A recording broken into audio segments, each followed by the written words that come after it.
विकास कामांच्या माध्यमातून कोल्हापूर दक्षिण मतदारसंघाचा चेहरा मोहरा बदलणारे आमदार ऋतुराज पाटील यांच्या विजयासाठी प्रत्येक जण आपल्या परीने प्रयत्न करत आहे। आज गडमुडशिंगीमधील कार्यकर्ते सुधाकर लोहार यांनी गडमुडशिंगीतून अंबाबाई मंदिरापर्यंत दंडवत घालत आमदार ऋतुराज पाटील यांच्या विजयासाठी देवीला साकडं घातलं। गडमुडशिंगीमधील बिरदेव मंदिरातून सकाळी 7 वाजता याला सुरुवात करण्यात आली। उचगाव, टेंबलाईवाडी, टाकाळा, बागल चौक, बिंदू चौक या मार्गावरून सकाळी 11 वाजता ते अंबाबाई मंदिरमध्ये पोहोचले। यावेळी त्यांच्या सोबत असलेल्या अन्य कार्यकर्त्यांनी पायी प्रवास केला।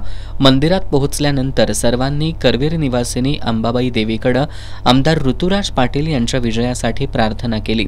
सुधाकर लोहार यांनी फक्त यावेळीच नाही तर 2019 साली नवरात्रोत्सवात आमदार ऋतुराज पाटील यांच्यासाठी कडक उपवास केला होता।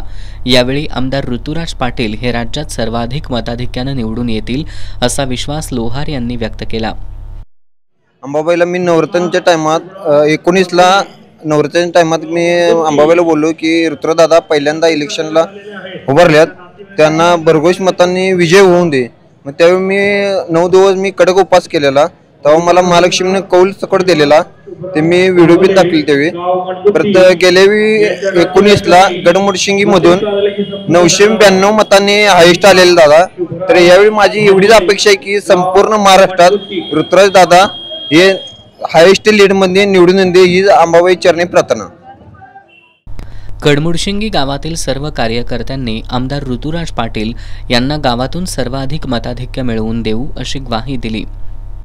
ऋतुराज दादा यांना गडमुडशिंगीतून मागच्या वेळेस दंडवत घालून सुधाकर लोहार यांनी 970चं लीड मिळवून दिलं होतं। तसेच याही वर्षी गडमुडशिंगी गावातून आमदार ऋतुराज पाटील यांना जास्तीत जास्त मताधिक्य मिळवून देऊन आम्ही सहकार्य करू, सर्व सहकार्य। यावेळी कृष्णा झांबरे, संतोष दांगट, दीपक पाटील, दत्ता नेरले, उमेश वसगडे, गणेश लोहार, वैभव बनकर, अनिल नेरले, विनोद सोनुर्ले, वैभव साळोखे, किरण पनोत्रे, निलेश लोहार, अजित नेरले, शुभम ठुमके, कुलदीप पनोत्रे, अनुज दांगट, आकाश दांगट आदी उपस्थित होते।